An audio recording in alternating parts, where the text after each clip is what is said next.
Welcome to the Mashup. Tell me whether I'm wrong or right.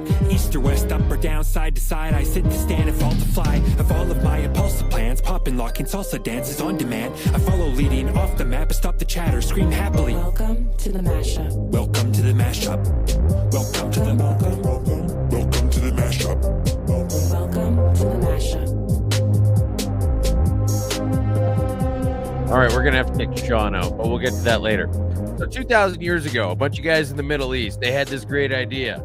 They said that if we take these beans and we boil them, we can drink the soup we make, and it'll make us jittery.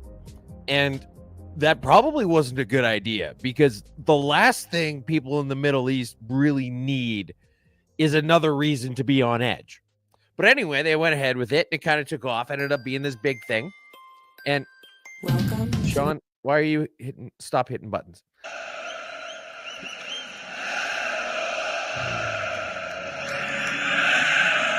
Woo!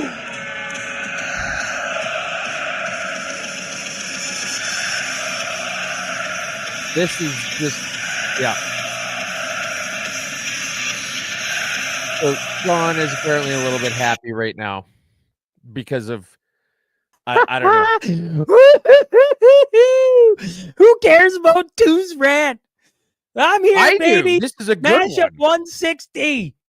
You can finish your story if you want, but I'm going to be insufferable today. It's going to be great. I was talking to Jamie and Hank yesterday. This is just a great Friday. That's why Jamie texted me and he's like, "Hey, Great bro, look forward Friday, to seeing the folks. show." Happy Friday. Mashup 160. Let's go. Huh? How are we doing today, Twos? Rant aside, get it aside. No one cares. No. It's what? Am I going to start from the start again? I had this all carefully crafted. It's going to talk about Swiss bankers and Nazi gold and how it all circles back to neck tattoos and trailer parks. But no, we're not going to do that today. No, we're not. We're just going to listen to a douchey guy wearing the colors of the NDP. I tell you what, boys, the colors of the NDP have never looked so good right here. How we doing? How we doing today, everyone? How we doing, everyone? Yeah, back-to-back finals appearances. Let's go. Come on, Twos. Let's go. Oh, Come on. Come on. How's everybody doing Friday? This is probably why you got locked out of your own studio. Probably. Yep. It's been an interesting morning. It's been a fun couple of 24 hours. Ooh, do. Hey, Twos. Yep. It's but we got lots of important stuff to talk about. You were just saying how big of a rush you are and how we need to get through everything quickly today. So maybe just, park that for a little while. To all the Oilers fans out there, we were talking about this last night. Yes, to both of them. I hope both of you are listening. Oh, both, hey? All right, sure. It was cool to watch the Edmonton Oilers win and not be this giant celebration. Like, there's business to attend to, and it looks like Connor McDavid and the group have that mentality going in against a very, very dangerous Florida Panthers team, and it'll be fun to watch. A rematch, first, fourth or fifth time it's happened in NHL history. Same two teams. Last time, Detroit, Pittsburgh. So this should be a ton of fun. They touched the trophy last night. If you weren't, let's go Panther. Come on, Tim. Oh, I like right. Tim. I like the cut of his jib. Yeah, I bet you do. I'm surprised you didn't show up with a Florida Panthers jersey or flag or something. I think I'm going to have to buy one. I mean, the Calgary Flames flag waving. I mean, maybe out on a golf course somewhere right now. I don't know. Maybe they're on a beach somewhere. I'm pretty sure as far as the Edmonton Oilers flag waving goes, it's basically just that parade that you guys have coming up this summer. Oh, yeah. Mm-hmm. Yeah, you can throw any slate you want. I could sit here. Oh, it's just Brothers Roundtable next week, folks. Is that the same jersey that Mark Carney wore? Fantastic. Yeah, you know what? Is that the Mark Carney jersey? I'm going to take it all right now because the Oilers back in the Stanley Cup that's Finals. What they usually say. Back-to-back years. Hey, Twos ain't getting me today. He ain't getting me. I'm getting Twos all day long, messing everything up for him. All right. That aside, Mashup 160. Make sure that we share. Lock yourself out of the studio. I did lock myself out of the studio this morning. Made my life a little interesting, but make sure you like, share. We appreciate all of you fine folks watching on X, across all the platforms, YouTube, Rumble, and Facebook this morning, Mhm. that you share with a friend. Obviously, we rely heavily on you, fine folks, to get us out past all the things that don't want the actual news to be talked about or made fun of, for that Well, matter. I mean, look at that survey you did after the Cornerstone Forum, and how did you find out about this? And the number one answer was from the podcast, but the number two answer by far was word of mouth. Word of mouth. Word Yeah, of mouth there was means everything, guys, and we appreciate it. And Sean's gone. Oh, this worked out perfectly. All right. So anyway, we're going to start off with the Coot 6.5. Oh, this is perfect. I don't know what he did, but whatever it was right. It was correct. And I hope he does it more often. Okay. So Coot 6.5. You're going to love this headline. Saeed Osman, one of Canada's most wanted, charged with first-degree murder in Edmonton again. Do you know what you have to do to be charged with first-degree murder in Edmonton again? You have to have previously committed first-degree murder in Edmonton. This is an actual headline in this fucking country, in the current state of things as they are. The only way that this could be any more classically Canadian of a headline is if it was written in maple syrup by a guy from Nova Scotia on Pogie. Sean's back, and now I'm sad. You know what? I guess the world doesn't want me celebrating today. Good morning, Heather. Yes, this story, too, is just quickly, you've already rattled it off. I'm like, so this guy is wanted in 2 different murders, Mhm. and is at large. I had to read this like 3 different times, and I had to search out different articles because I was like, so is this an old story? Nope, it's current. So that's fun. That's fun. Yep. Not really. Yeah. Yep. So this guy is just out at large. And meanwhile, the guys in Coots, 6.5 years. That's right. This is our justice system. I don't know if Twos said it, but happy Airborne Friday. Thank you for tossing up there, Twos. To Jim and all the boys. This is my last all bow. the military men watching, tuning in, sharing this away. Thanks for service, and happy Airborne Friday to you, boys. Up the Johns.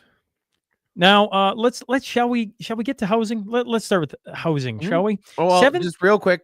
If you got any community notes, let us know at the end. And now, let's get out some housing. 7th, Canadian real estate market safe as houses. 7th consecutive month of record all-time lows for new home sales in the GTA eclipses 1990s downturn. New home sales in the GTA for the 7th consecutive month of record all-time lows, according to a new report. The report from the Building Industry and Land Development Association said that there were 310 new home sales in April in the region, which is down 72% from April 2024 and 89% less than the 10-year average. 89% less than the 10-year average, including the years where everybody was locked down and not allowed to leave their houses to look at new houses. And then we've got this absolutely tragic story from the Globe and Mail. Hoping to cash out, a wave of retiring cottage owners facing a buyer's market. And this absolutely, my heart goes out to this woman. Susan Van Norman. Her parents built this cottage in 1973. She inherited it from them, and now she's 71, and she wants to sell it, and she was hoping to get $850,000 for this cabin that her parents built that she inherited. And because of the current state of the real estate market, Sean, this poor woman is looking down the barrel of possibly only getting $750,000.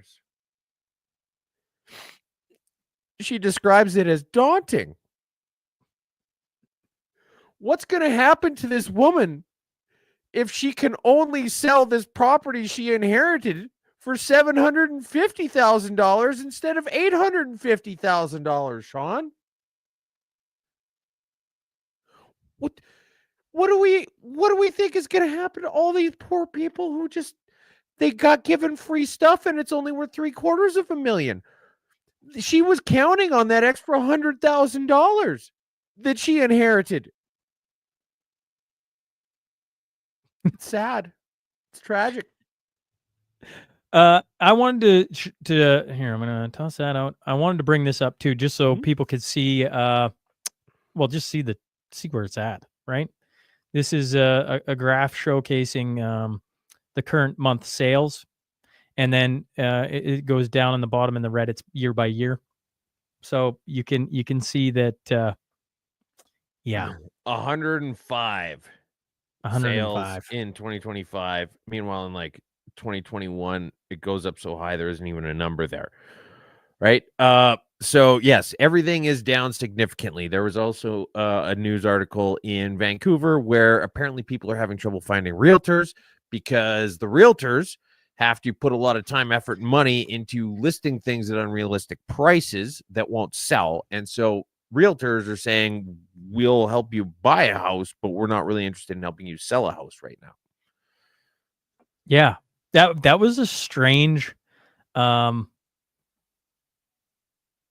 don't know. They're like, we do all this work and then we don't get paid for it. It's like, well, that's part of your job. That is literally part of the housing market, right? Like, Yep.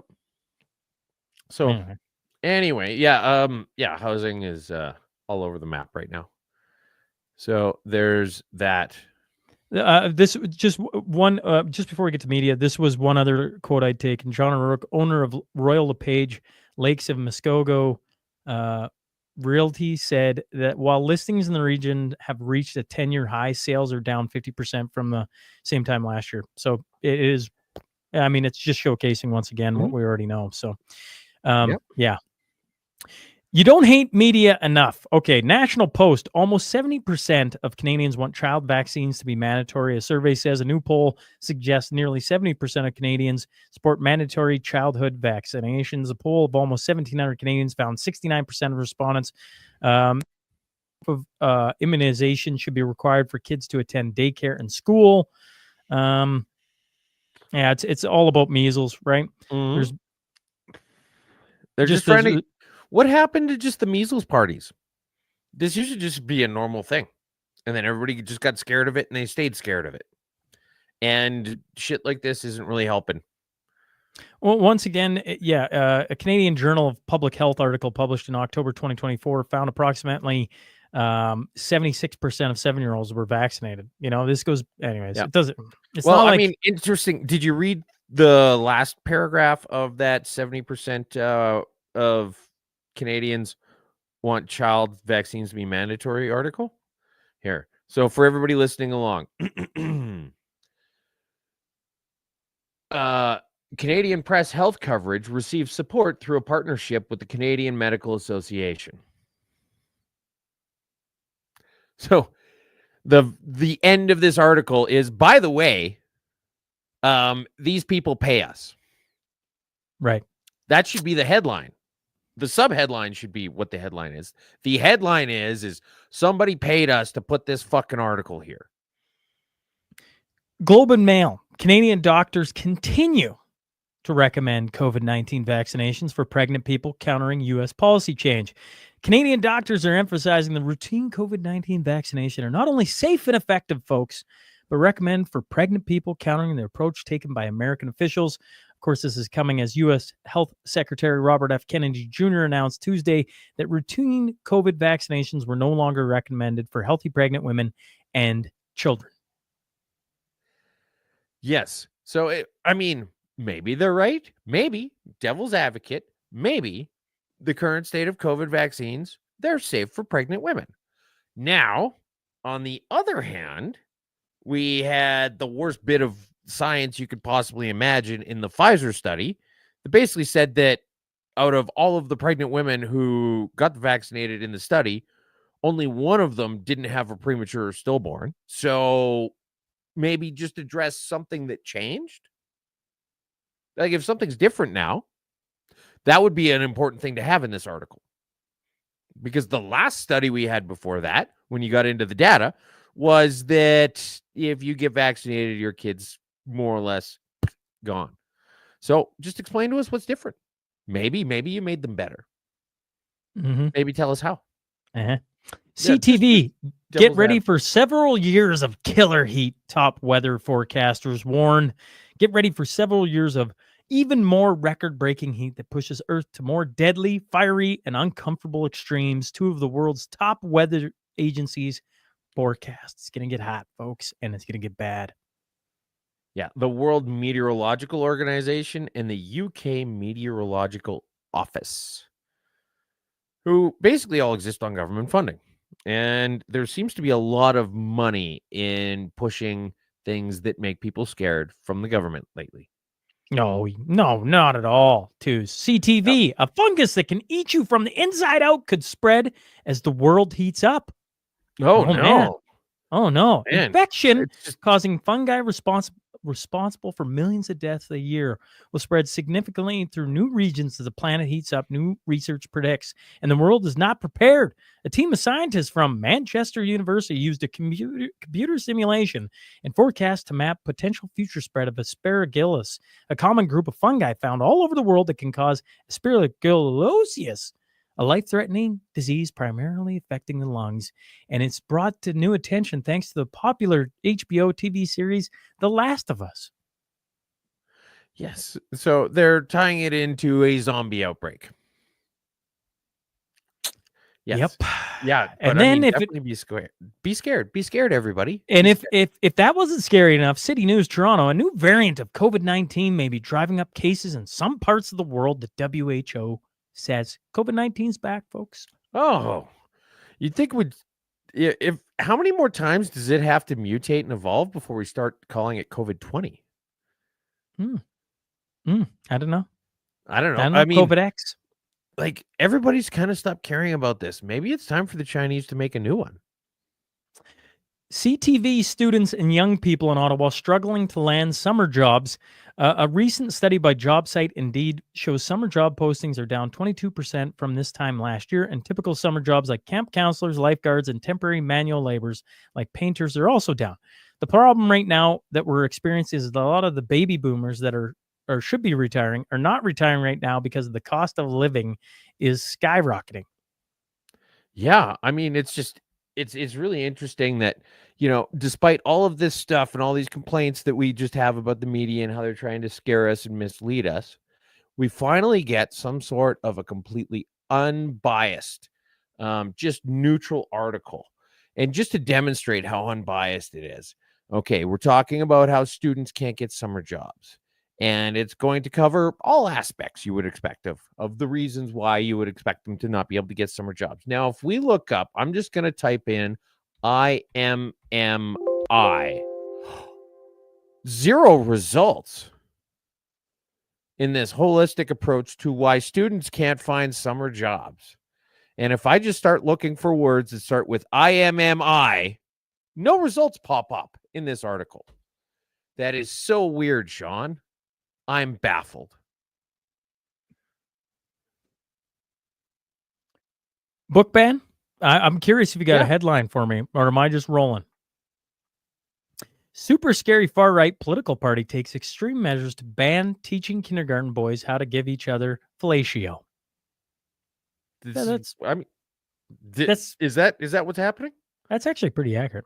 Yeah. Alberta is bringing in new rules this fall to ensure only age-appropriate books are available in school libraries. Education Minister Dimitrios Nicolaitis said Monday that the move was spurred by 4 coming-of-age graphic novels, most of which depict sexual, 2SL, GBTQ plus content found in circulation. Where is this? They're missing some letters in there. In circulation in Edmonton and Calgary public schools. Quoted, these materials contain nudity and graphic explicit depictions of sexual acts and images, including oral sex. Adding that there was also concern about depictions of molestation, self-harm, drug and alcohol use, and derogatory language. Nicolaitis said the government is developing new standards for school officials to determine the appropriateness of library materials. He said the province plans to have the new rules in place for the next school year. Quote, I wanted to be clear right from the onset, this is not a question of banning specific books or specific titles, but rather establishing clear policy and guidelines for all school divisions to follow. Yes. The Alberta Teachers Association, their association president, Jason Schilling, who's definitely not shilling for anybody. He gets so close. Every once in a while you see this where they almost get it and then for some reason they don't quite manage. They'll have two pieces of the puzzle sitting right next to each other on the table, but they don't realize that they come together. He's talking about how it's just singling things out. He says, it seems like there's no coincidence that the Alberta government's announcement on library materials specifically singled out 2SLBGTQIA plus materials. They literally just took all of the books that have little boys putting their dicks in the mouths of other little boys off the shelf. That's the new rule they made. That if a small child is putting his penis in the mouth of another small child and it is literally drawn in one of these books, they're going to take it off the shelf. And this guy says, well, don't you think it's a problem that it's only targeting the 2SLGBTQIA plus books? Maybe it is a problem that when you take all of the ones with children filleting each other off of the shelf, the only place that shows up is in this material. Maybe there's something to that. Why don't you pull that thread and see what you come up with? Here's the Globe and Mail. When we remove books from schools or libraries, we prune the landscapes of children's imaginations. One of the few universal experience of parenting is that we are always scanning the landscape, looking for dangers. But book bans or restrictions or removals based on the idea that a book could be a danger to a child, not only ludicrous, they're also bad for children and bad for society. Books aren't a danger. They're a beautiful opportunity to populate our children's imaginative landscapes in ways that we will educate them, inspire them, and prepare them to both do right and do well.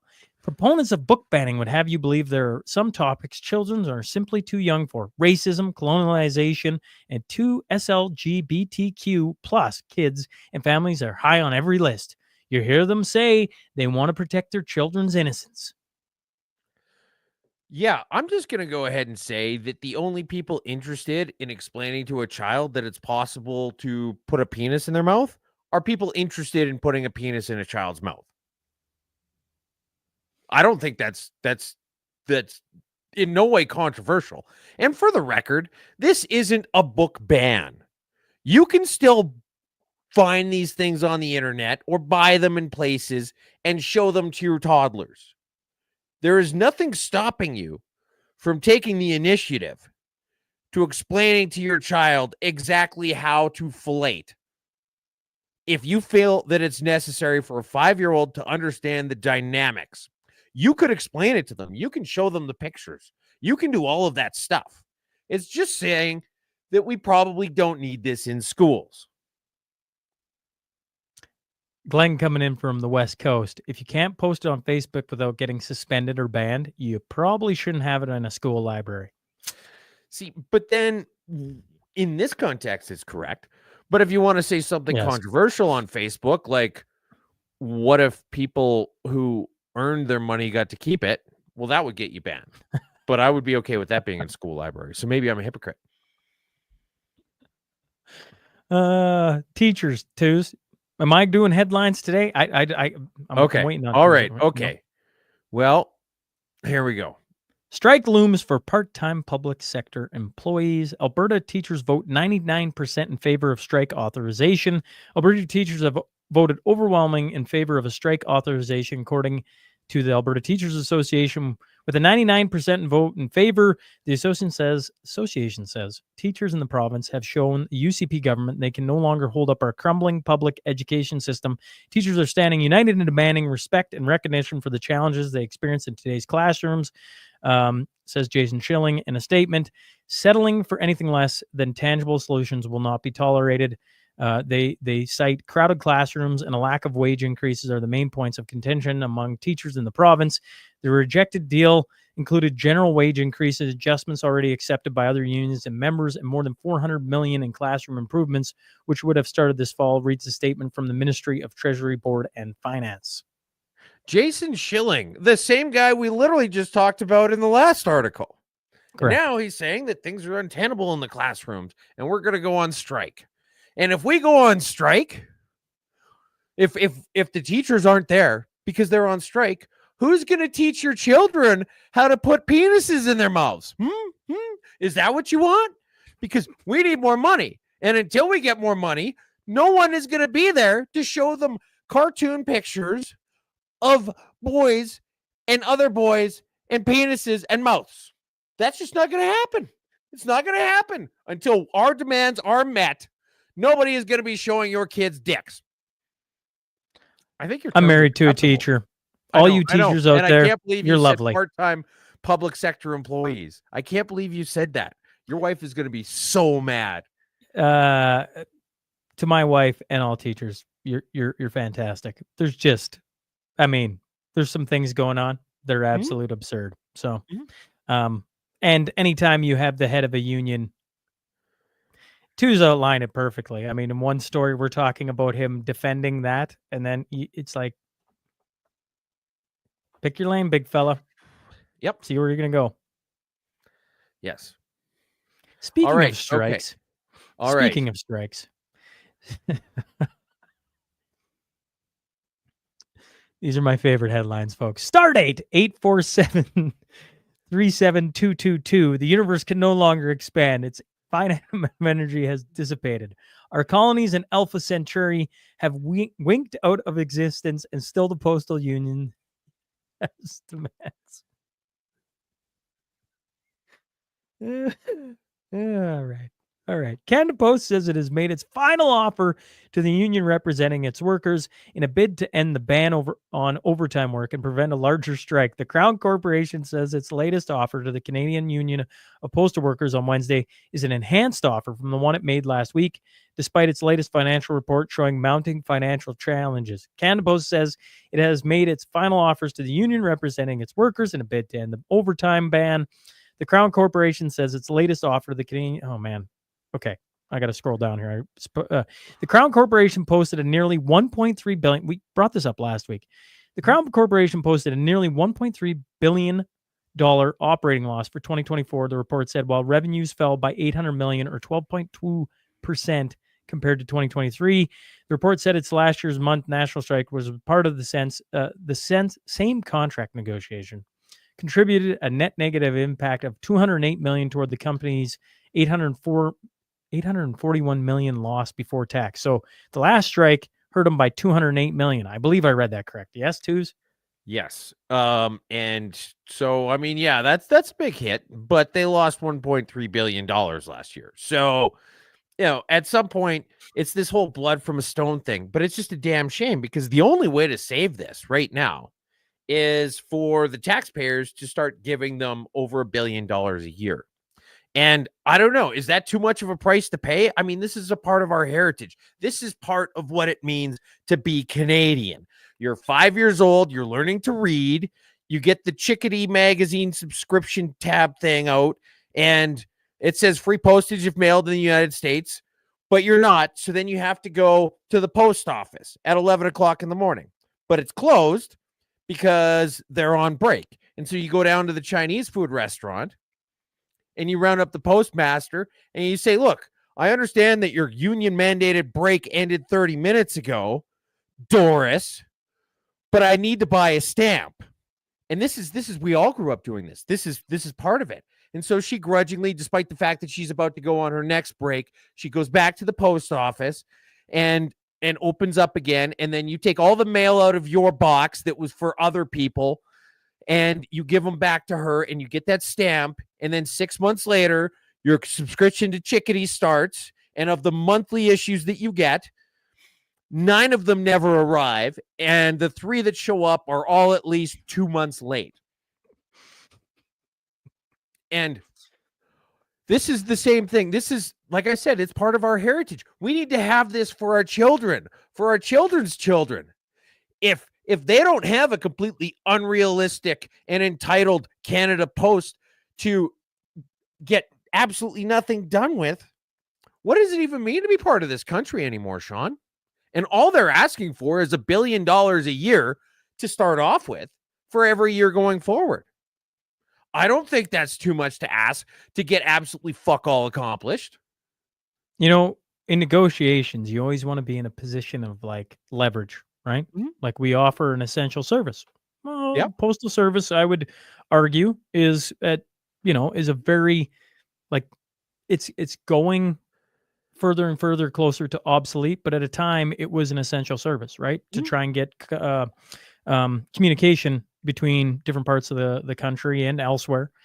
But when you start posting billion-dollar losses, your leverage is not there. And if I go back to the teachers for a second, when it's like our teachers wonderful, like I look at, yeah, but your head of the union that operates is condoning things that parents don't want. So you lose the support of the public because they read that, they go, what? It's the same guy. What? And so you want to be in negotiations with leverage. Yep. And teachers certainly have some leverage on a province, but the postal thing, when you look at you're like, as a taxpayer, you're like, what is going on? Like there's something not right there, and you're asking for more, and you want the taxpayer to just keep forking over billions of dollars. Well, I mean, here's the thing: is if I was in charge of Canada Post, if I was the CEO of Canada Post, I'd get that crazy list of demands that we covered last week or the week before from the union, and I would look at it and I would say, "Here's my counter offer. We're losing $1.3 billion a year. I've taken an 80% pay cut. Everybody else at this table has taken an 80% pay cut. On average, 2 letters get delivered to mailboxes in Canada every week. So we are going to fire roughly 94% of the people who work here, and we're going to restructure. What would you like to present as a counteroffer to that?" Like, because they're like, oh, we want more time to wash our hands before breaks. We want this. We want that. We want better benefits. We want better pensions. Yeah, And but I'd someone look at it and say, I I'd look at it and say, look, if we're going to run this like a business that's going to stay open, probably 90% of you are not going to be working here anymore. Some of the negotiations, though, is asking for just absurd things, so they can knock those off, right? Like, I mean, when you buy a house, well, it depends on the market, I guess. But when I go back to when I bought a house, I don't give them what I want to negotiate. So, you can certainly walk in and give them everything they want. If you're the Postal Service, you are going to ask for some absurd things, right? That's going to try and draw into actually what you want. The problem is the leverage in this one is when you're posting billion-dollar losses, and the last strike hurt you $200 million. It ain't 10 million. I know $1 billion is a lot, but 200 million, that's a lot too, that they lost off the last strike. It should show you, like, this is not good. Like, this is not good. And I don't know. Maybe the Liberal government gives them confidence that they can find a way to grab a whole bunch of new things and more funding and everything else. It's wild to watch this continue on. But neither party is in a position of strength. But the post office has the ability to negotiate from a position of practicality. You say, look, you guys can, how many hand washing breaks do you guys want? Okay, 7 per. You know what? I'll make it 10. You'll get 20. In fact, you can have unlimited hand washing breaks because you don't fucking work here anymore. Who wants to negotiate next? So you're saying government hire twos to go negotiate this, and he'll have it settled within about 12 minutes. That's well, because you just go to them and they're like, oh yeah, we want all this fancy shit. And you'd be like, look, you see these cupboards behind me? They're empty. Ask for whatever you want. But there's nothing more to give you. Most of you are already going to be losing your jobs. So if you want to have an adult conversation, pick up the phone. And in the meantime, either work or don't, because all we do is fucking bleed money anyways. Click.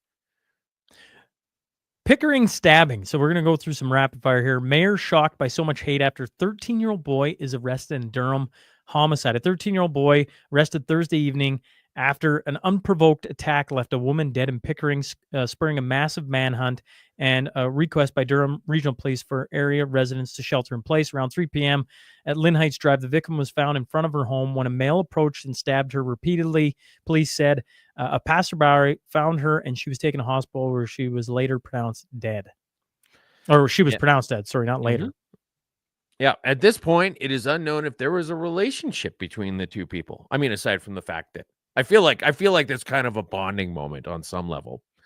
The mayor, Kevin Ash. I am shocked that a person so young has so much hate in them.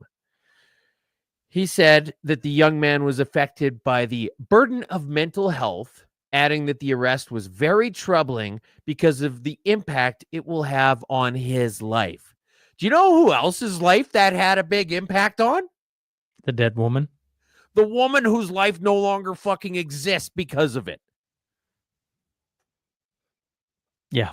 Blacklock's private Senate bill S222 to give a 16-year-old or to give 16-year-olds the vote. To give 16-year-olds the vote is back in Parliament. Democracy is better for including 16 and 17-year-olds in the voting process.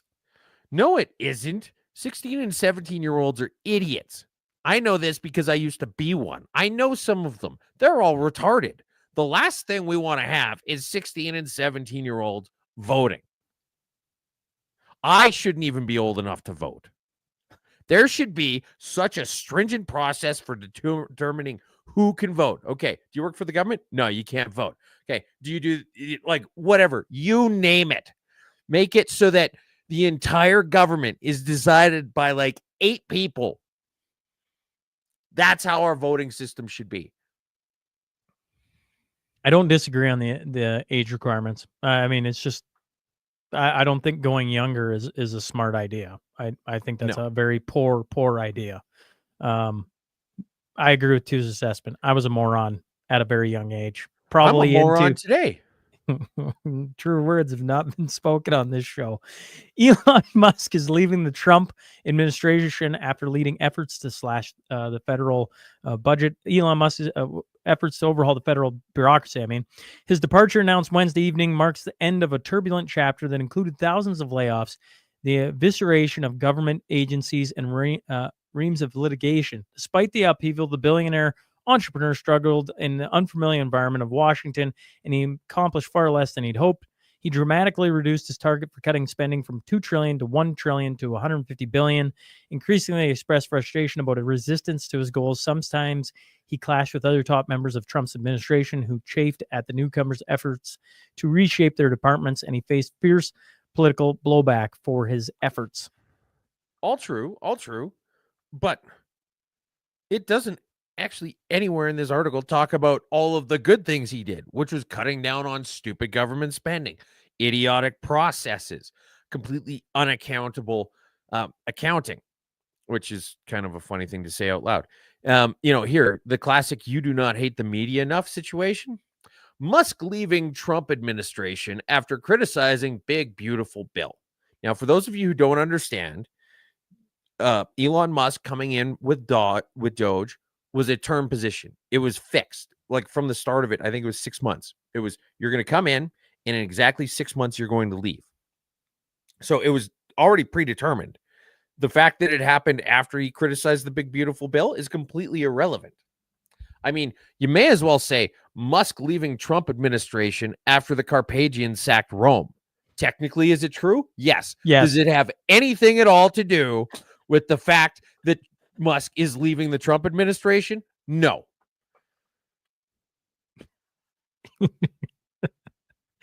Ontario MPPs, what just warms my heart is when government officials give themselves raises. That's what warms my heart. Ontario MPP set for 35% pay increase, ending a 16-year salary freeze. Previously, an Ontario MPP earned $116,000 per year. And in order to bring them up to 75% of federal MPs, $209,000, they will now earn $157,000, and cabinet ministers will take home $223,000. Yeah, I mean, it's just a damn shame. Could you imagine going over a decade with your wages remaining stagnant? I wonder what that would be like. I wonder, could you imagine living in a country where everybody's wages just remain the same over an entire decade plus?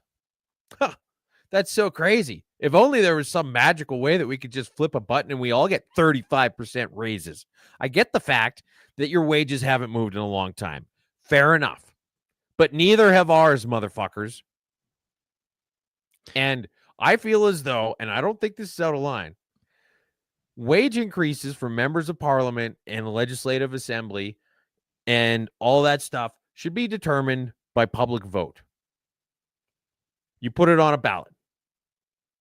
You could even put a range. You say, do we want to give like anywhere from, do we want to give them a 100% raise? And then you could have a bunch all the way down to no raise at all. And then all the way down to like a 90% wage reduction.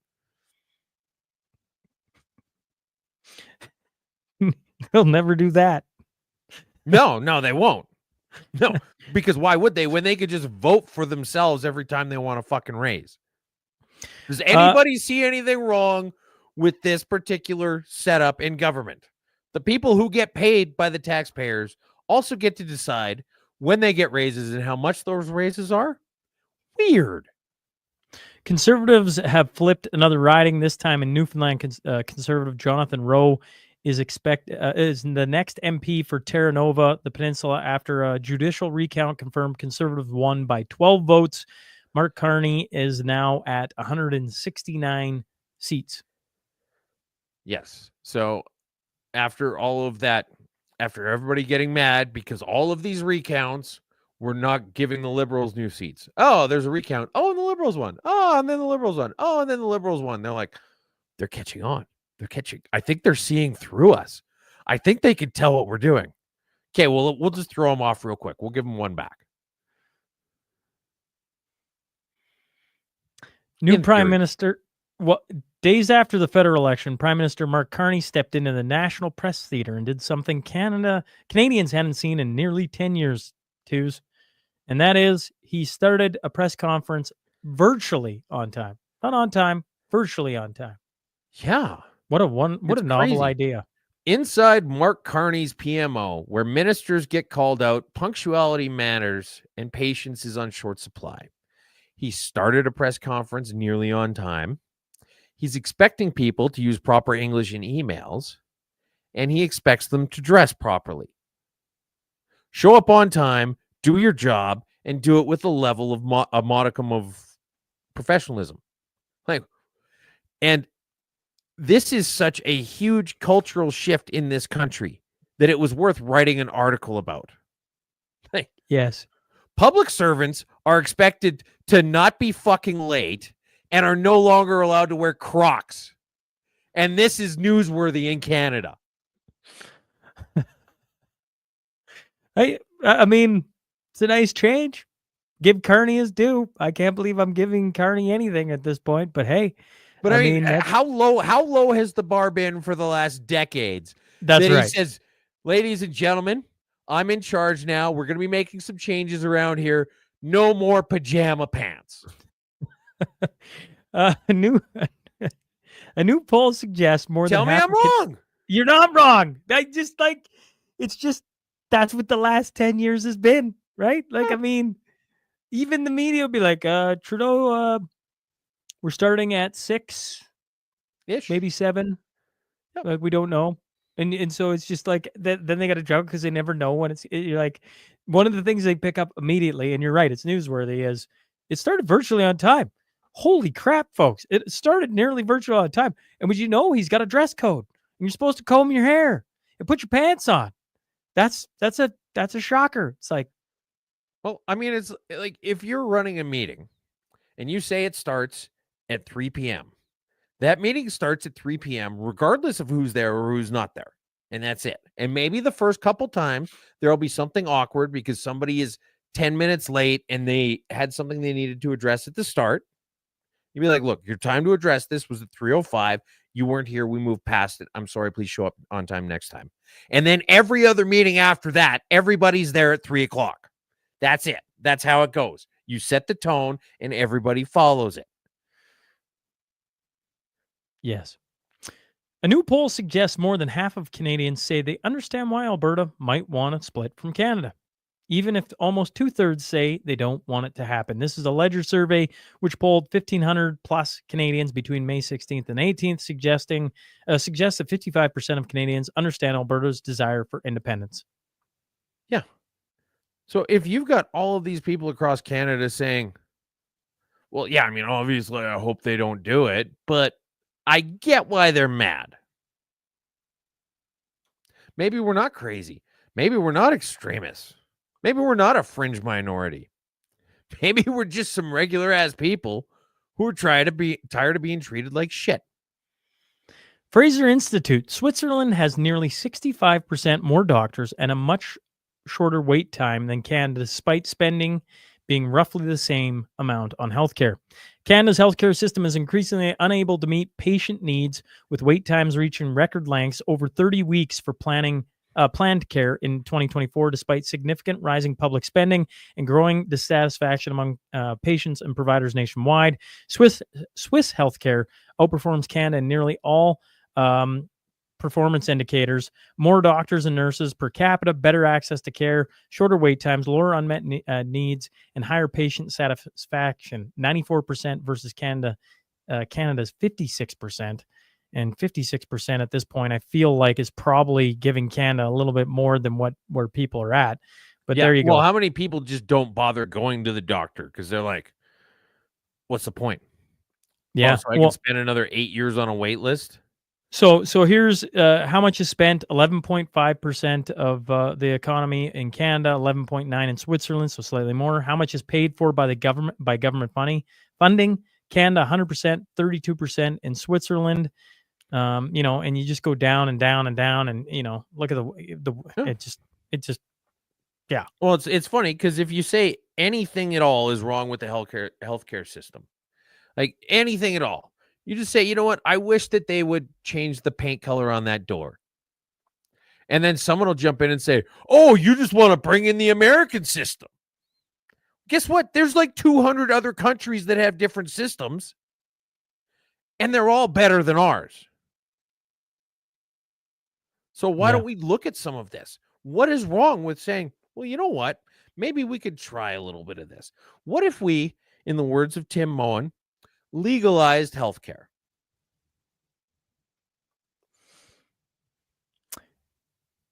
While the king was still in Senate in Ottawa, Quebec voted unanimously to abolish the link between the state of Quebec and the British monarchy, and to release the vote results to the king and PM of Canada. Yeah, how beautiful is that? So, I mean, I see what Quebec's doing, and most of the time, I think they're a bunch of assholes. And then but you got a ton of time for Quebec this week, don't you? They do something like this in fucking Quebec. And I'm like, why can't we do something like that? Wouldn't that be cool? Wouldn't it be neat if all the provinces did something exactly like this, and the only place in the country left giving a rat's ass about the British monarchy was Ottawa? 800 jobs to be cut at the passport office across Canada. Approximately 800 jobs are being eliminated at the passport office by the end of June, as Service Canada reduces its workforce in anticipation of a decrease in passport applications.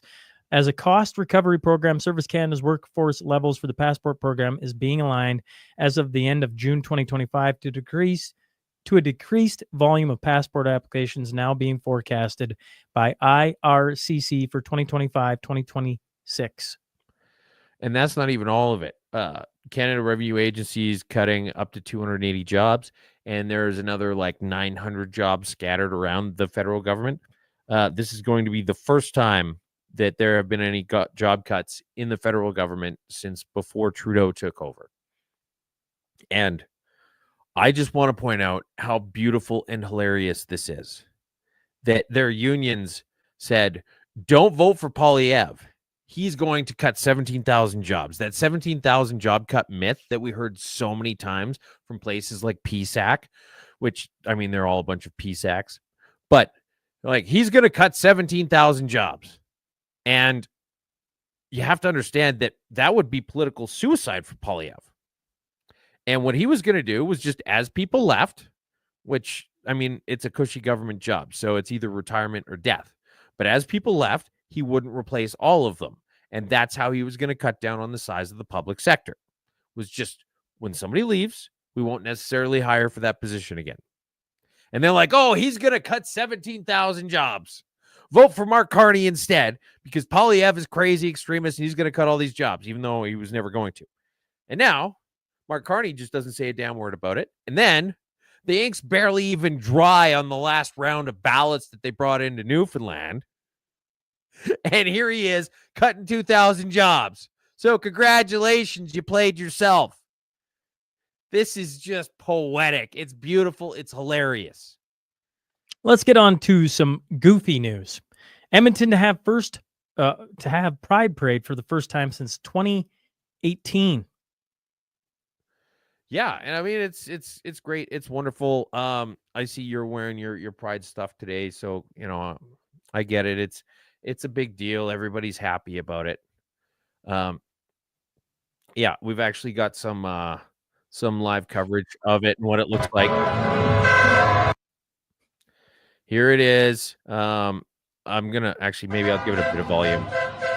All right, for those of you, this is a whole bunch of trucks, people wearing gay pride stuff with all their gay pride flags and things like that. Rogers Place, I think that's Rogers Place, isn't it? That's Rogers Place. Yep. Yeah. So gay pride all around, and it's gonna be a big deal.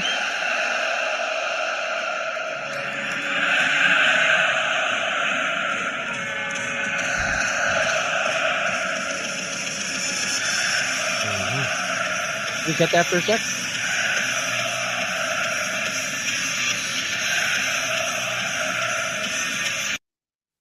So congratulations to Edmonton for bringing back the Gay Pride Parade. They actually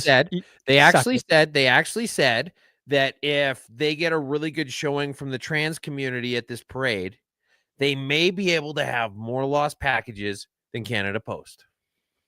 BC minimum wage increases to $17.85. You know what the real minimum wage is? Zero. Make it harder for people to get entry-level jobs. I mean, we just talked about how students can't find summer jobs. You know what makes it harder for them to find summer jobs, aside from unchecked immigration, is an unnecessarily high minimum wage. Because what if that kid says, oh, hey, I want a job. And the guy says, yeah, it only makes sense for me to pay you like $8-10 an hour. And he says, okay, well, I'd love to do that. And then the guy says, okay, well, that's cool. But the problem is the government won't let us. We got them out of the bedrooms, and then they went directly into our wallets. So I can't hire you because they bumped up the minimum wage. Well, you see what's happening, right? Not that I go to McDonald's, but if you go into a McDonald's these days, how many screens are there to order from? Yeah. Every one of those screens used to be a minimum wage job. That's right. Or go into once again, I don't go here often, but Walmart. How many kiosks or whatever we're calling them, checkout lanes are there? Now everything's self-checkout. Why is that? Because they probably sat there and crunched the numbers and went, it's way more financially viable to have people check themselves out. Yep. And so you can keep raising the minimum wage, and businesses businesses have to still exist, right? And so it's funny. The only thing missing from this article about the BC minimum wage is whether there is a conversion to crack cocaine or fentanyl. You kept asking about Sydney Sweeney's bathwater after we released our commercial, so we kept it introducing Sydney Sweeney's Bathwater Bliss, a very real limited edition soap made with Sydney's actual bathwater.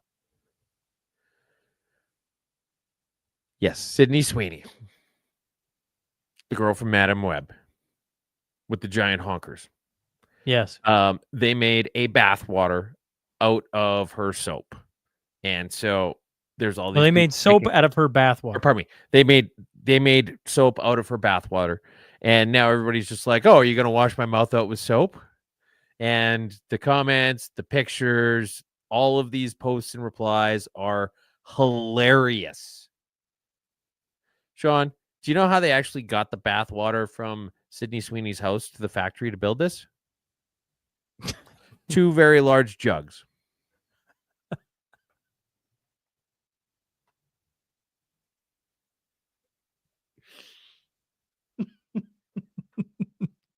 If that doesn't make you laugh today, folks, you're not having enough fun.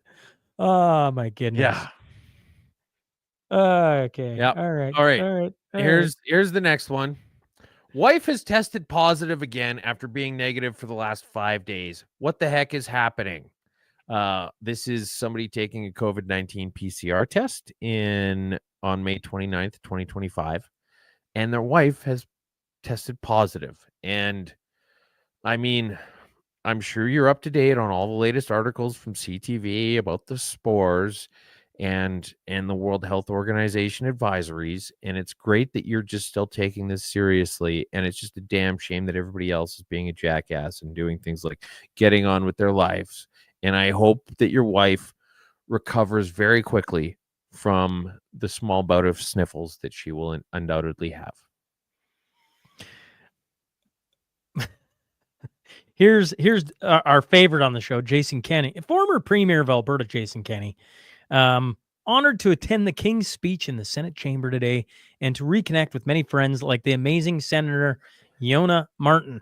This was a truly historic moment. For the first time, a sovereign has opened up Canada's parliament since 1957. As His Majesty said, the crown has for so long been a symbol of unity for Canada.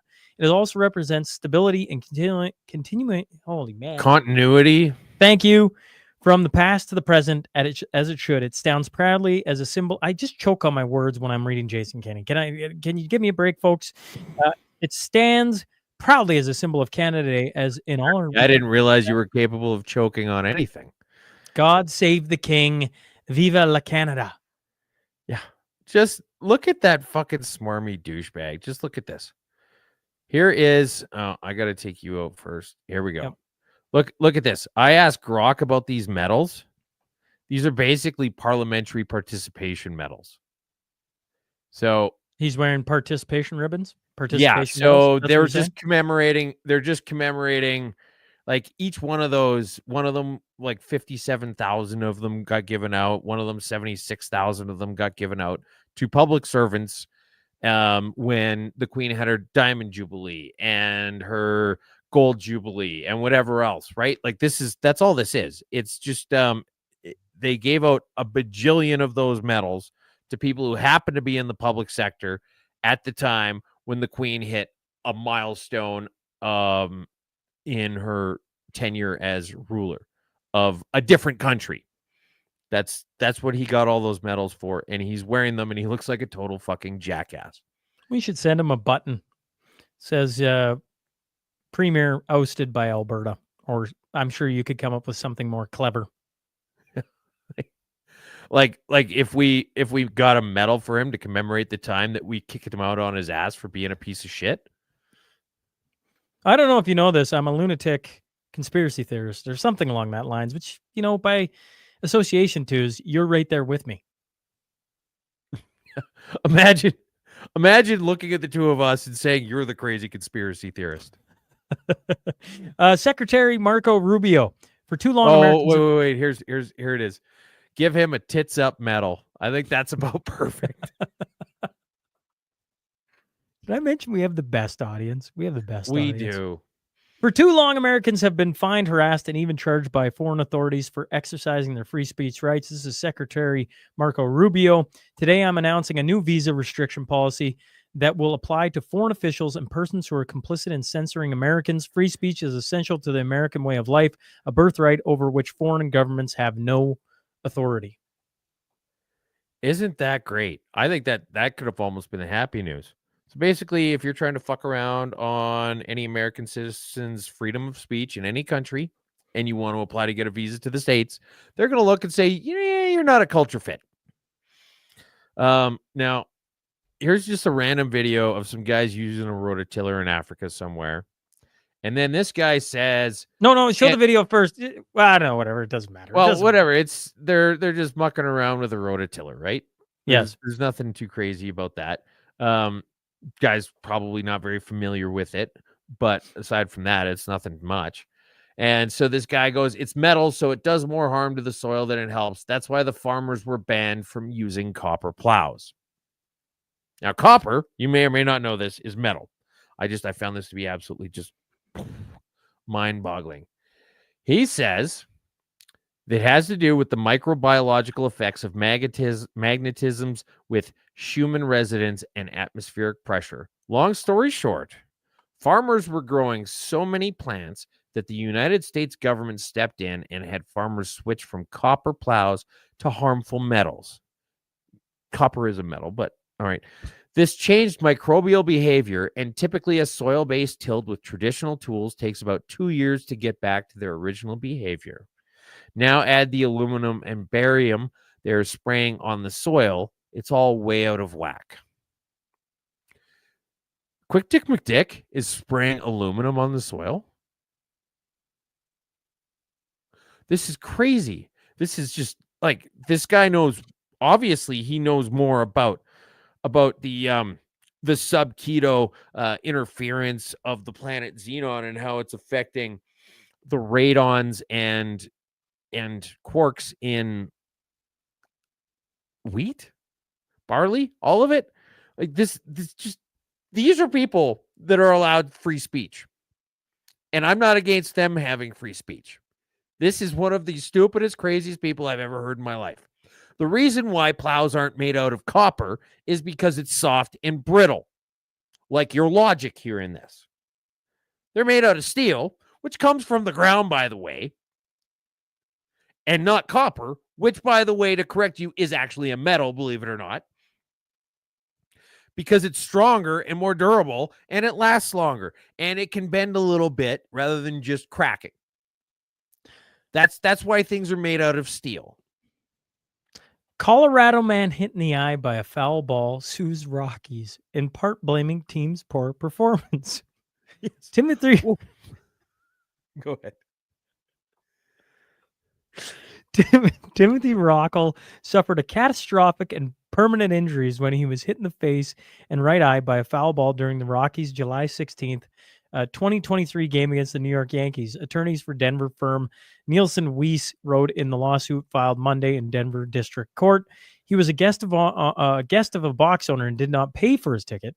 Quoted, defendant's long-standing poor performance on the field contributed to a game environment in which spectators, particularly those in luxury suites, are less engaged with the action on the field. Yeah. So basically his defense is, if the team didn't suck so much, I might have actually been watching the game and would have seen it coming and it wouldn't have hit me in the eyeball. This is the kind of thing you'd expect to see in Edmonton. Or maybe better Calgary. Yeah, I mean, you can't just take what I said and then just change the team on it and be like, somehow that's a different burn. Is it like, is there any, do you think, is there any way he wins this lawsuit, dudes? It is the United States. You know, it's well, like, that's the thing. I don't know. You got to ask Jeff Rath or Leighton Gray or somebody like that. And then maybe also ask them what habeas corpus means, because I've always wondered. Get Eva Chipiuk on here and ask her if this guy has a legal leg. You know what we should do is do a panel. When we're doing the goofy news, we should pick out, you know, we haven't had, we had a guest on last week, but you know, coming through the federal election and everything, we've been doing more just one-on-one mashups. We should pick a bizarre headline and bring on a lawyer for it. We should have picked, we'll do that for when we see something like this. We're like, is there any way this possibly wins? But like, what if we had a panel? Sure. Just to have a little bit of fun. We just have like 3 lawyers on there discussing the merits of whether it's a decent legal argument that your team sucks so much that it's expected that you're not going to be paying attention, in which case the onus is on the stadium to provide safeguards to ensure that people aren't being hit by balls they're no longer watching. Yeah, well, you got to have a laugh here and there, folks. Footage goes viral of a bus driver playing games on his phone during a route from Edmonton to Calgary with a Canada bus. Show this video, too. This is, I mean, you don't need any sound. Just watch the bus driver as he's going. He's driving, and then he's taking his hands off the wheel to push stuff on his phone. And he's just driving, looking up every once in a while. And yeah, it's always the ones you least expect. Hey, And instead of just being like, "Hey, sir, could you please get off your phone?" They film it. I was waiting for the person filming to be like, "Hey, like we're in the middle of traffic. Could you just get off your phone?" No, they just sit there and film them. I'm like, yeah, until you're in a head-on crash or whatever and you're dead. But there'll at least be film of it. Yeah. Well, I mean, it's not like he's traveling quickly at that point. You want to show the video of Carney shrugging off Melanie Jolie? Yes, actually, I think this is the first time I've ever actually wanted to show a video of the Liberals. So I just, we're talking about how we've moved towards professionalism and getting away from being vapid idiots in Parliament. And I get the fact that I don't like Mark Carney and nobody here does, but little credit where it's due. And then look at him, he's in the middle of something. And then Mark Garrettson pulls up, and then Melanie Jolie tries to come over, and then Carney waves her away, and then gives her another wave away when she doesn't immediately go. He just shoo, be gone. And the other thing about this, by the way, is just the entitlement of this person. They're so used to being so far aloof from everybody else that the other people they work with can just be addressed with a vague hand wave. This is the guy that they got to resonate with everyday voters. I don't know. I like seeing the Liberals getting swatted away. Shoot, please. Even if it's by themselves. That's right. Okay, now here's another one. This is Charles the Adder. Yes, award-winning cartoonist for the Globe and Mail. Although we're an award-winning podcast too, so it's one winner talking about another.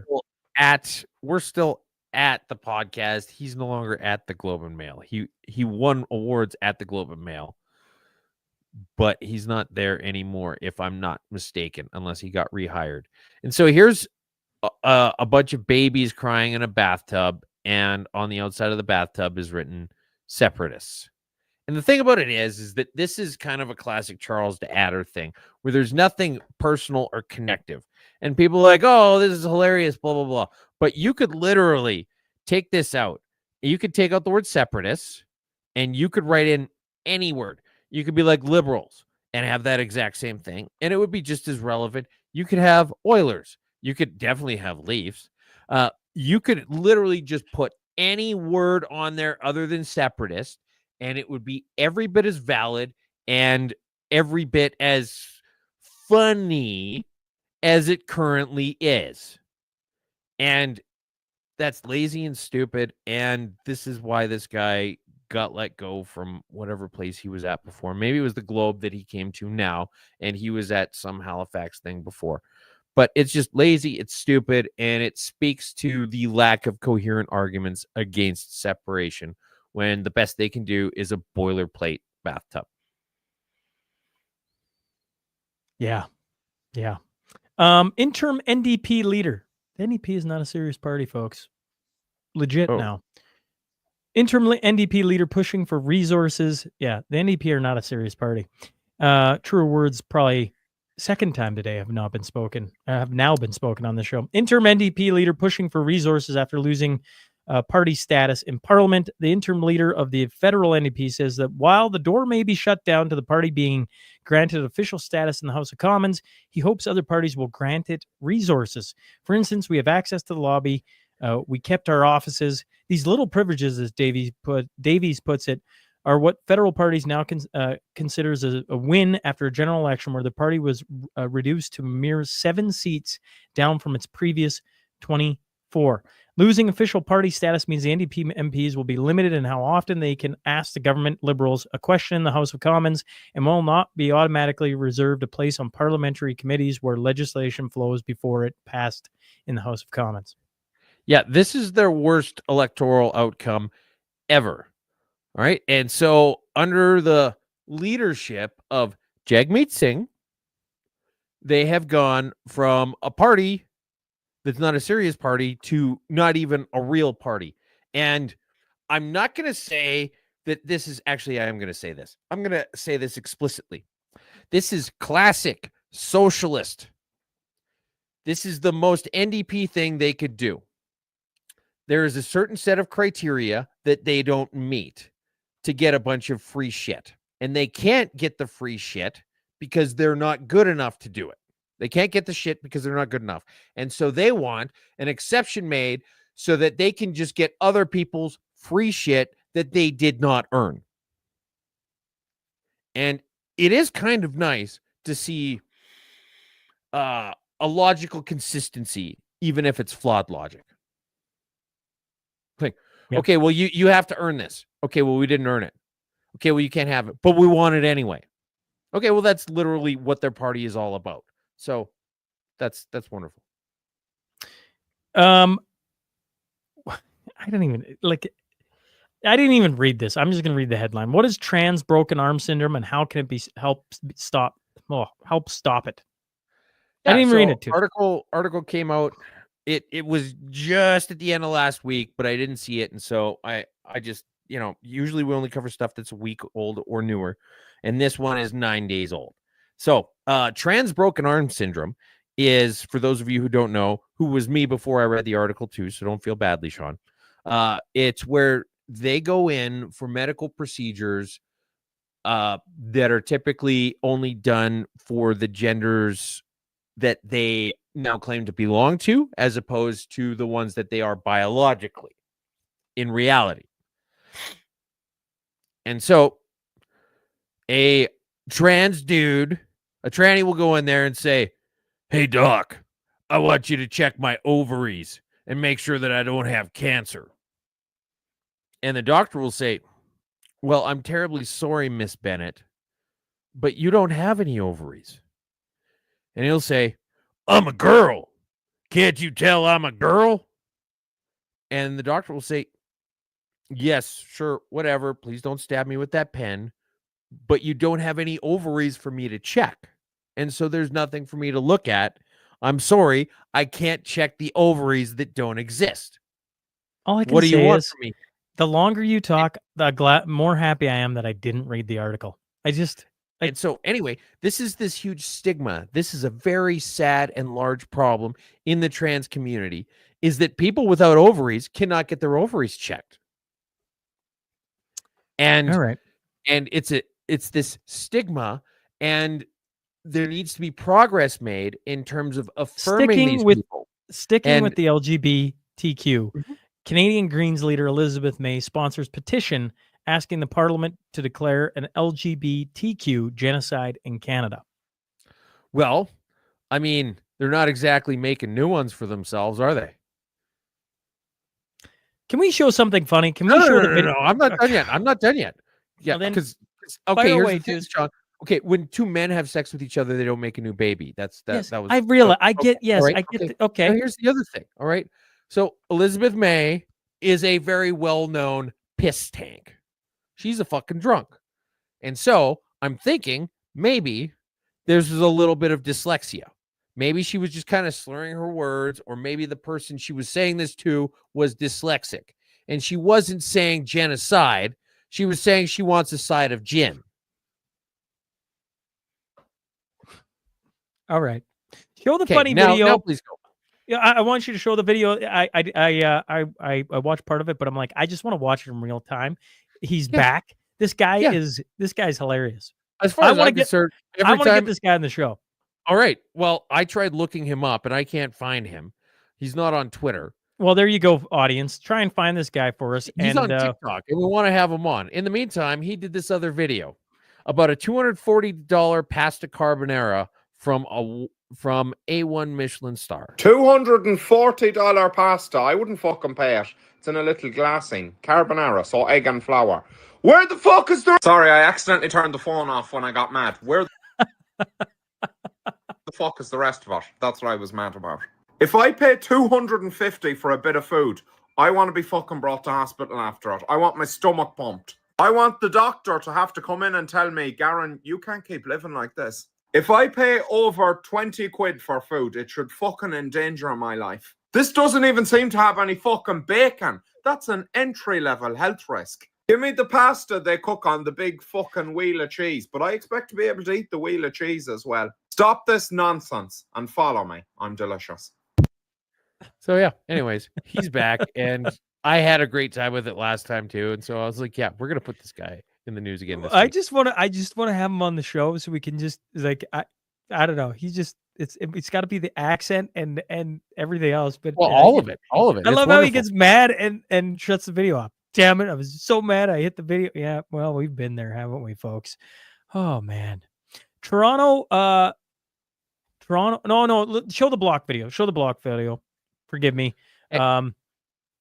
Well, it's not the video, but Oh, sorry, it's the tweet. Bloc Québécois slam Carney for inviting foreign king to open parliament, opt out of attending throne speech. Once again, this is twos respecting Quebec. I know we got Quebec viewers, so I think they're as shocked as I am right now. This would be like twos putting on an Oilers jersey. I don't ever foresee that happening. Okay, but the thing about it is that these fucking frogs are actually doing some cool things. That's the big difference. I realize it's just so unlike you. It's just like, are we in an alternative reality right now? I call it how I see it. I gave Mark Carney props for trying to make people in Ottawa start acting like adults, and Blanchette, who does get occasional credit here and there, even if he's an entitled bastard, says slams Carney for inviting foreign king to open parliament, opt out of attending throne speech. They say, we don't want a foreign king at our throne speech. We're not going to attend. And that's what happened when King Charles showed up. So I think that's wonderful. I think that's great. Again, I wish we all did that. Toronto Black mandated homeless shelter on the way, City Hall confirms. Toronto officials are taking applications until Friday for City Council's new Black mandated shelter, where everyone from employees to homeless could be excluded on the basis of race. A city document says Shelter Services is developing at least one Black mandated shelter by 2033. A set of guidelines for prospective applicants for the shelter contract says the intention is to provide opportunities for Black mandated nonprofits, also referred to as B3. What are the other, like, I wonder what the 3 B's in that are. Right? You know, because you got public-private partnerships is a P3. So what are the 3 B's? And by the way, B is the second letter of the alphabet. So B3 is basically 222.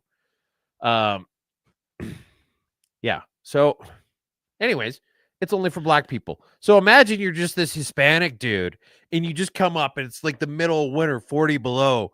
And you just go like, lo siento, señor.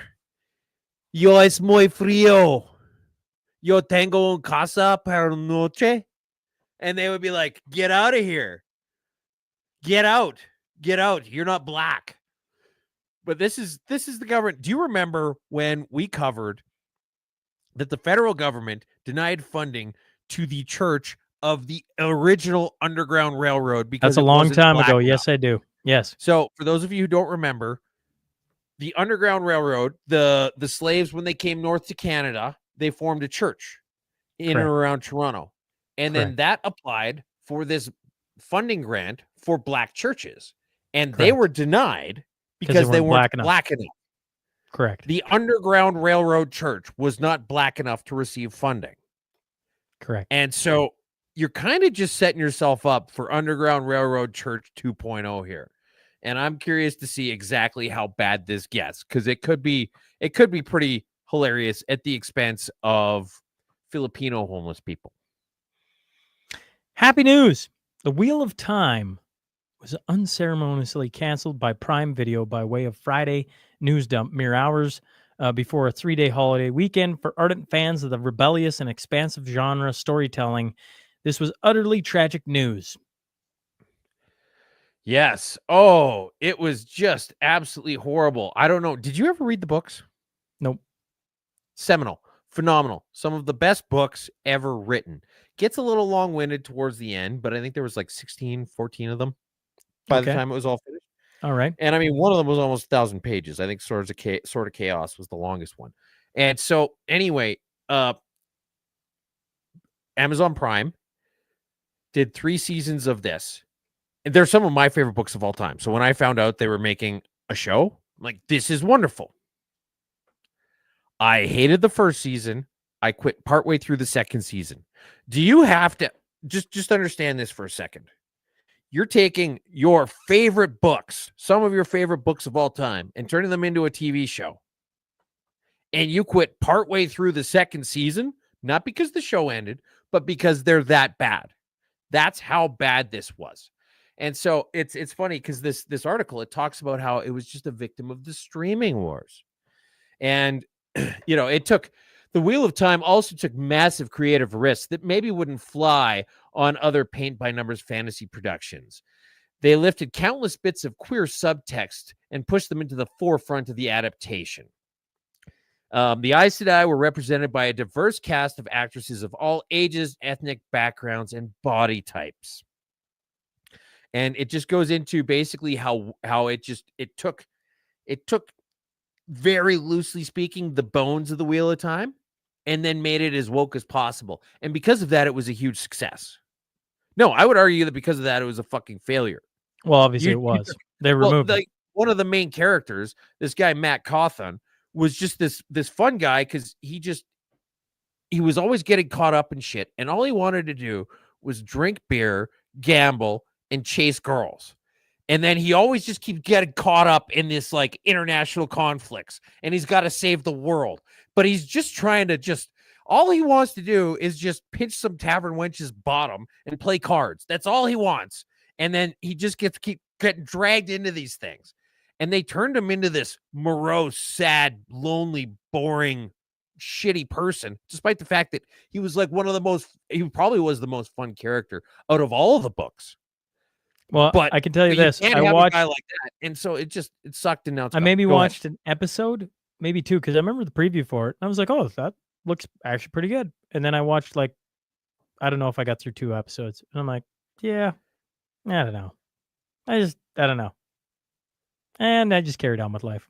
Yep. And it's just so happy news. They killed off a bunch of the other, basically, if it was a good character with a strong story arc, but it didn't fit their archetypes, they killed them off. Community notes, twos. You got a few things to bring up, I believe. Do we ever? All right. So go ahead.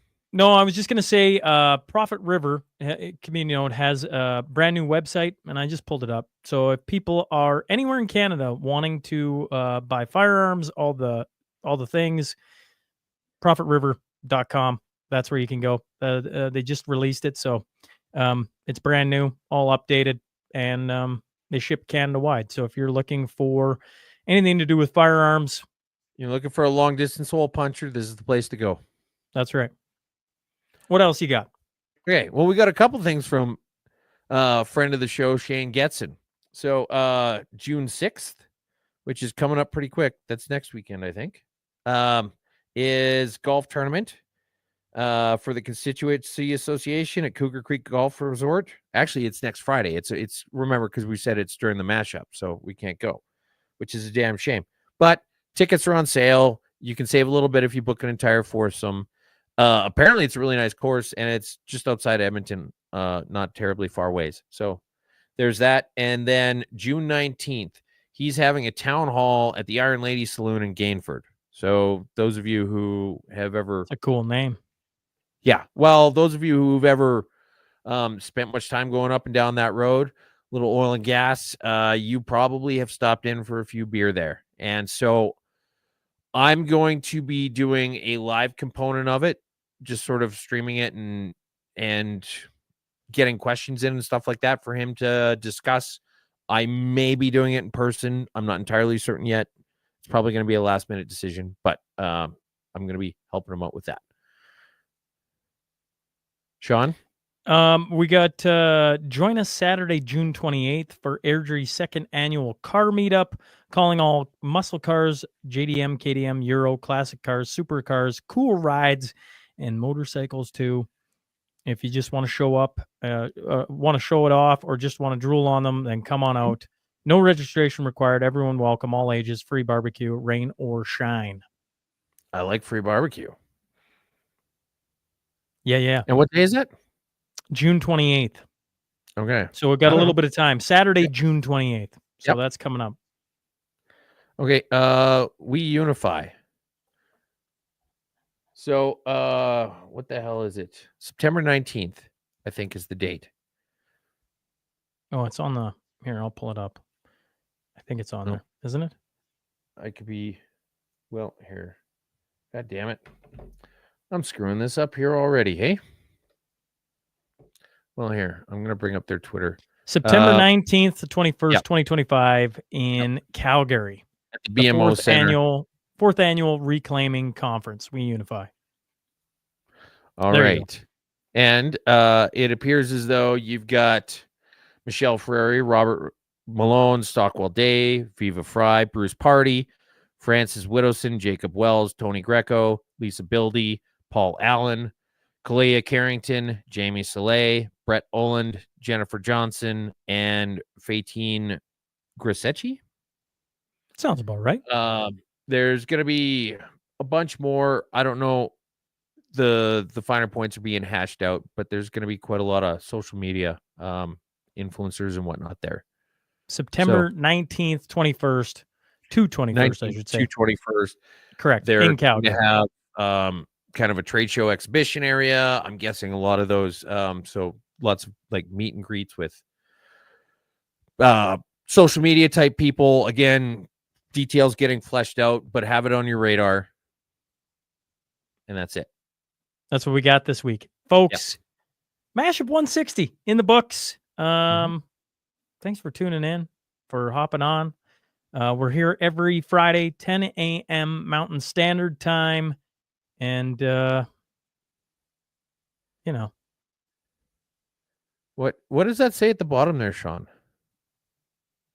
The Edmonton Oilers are heading back to the Stanley Cup. No. final. If you look at the bottom part where it says twos, Sean Newman, and then what does it say next to that? I don't know. It says Oilers suck. Folks, thanks for tuning in. Tues as always. It's been a pleasure.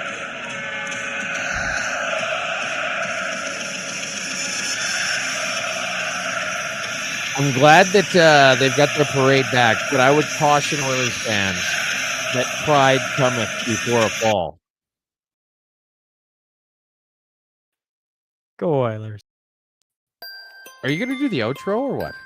Welcome to the Mashup. Yeah, right now. Tell me whether I'm wrong or right. East or west, up or down, side to side. I sit to stand and fall to fly. Of all of my impulsive plans, pop and lock and salsa dances on demand. I follow leading off the map and stop the chatter, scream happily. Welcome to the Mashup. Welcome to the mashup. Welcome to the mashup.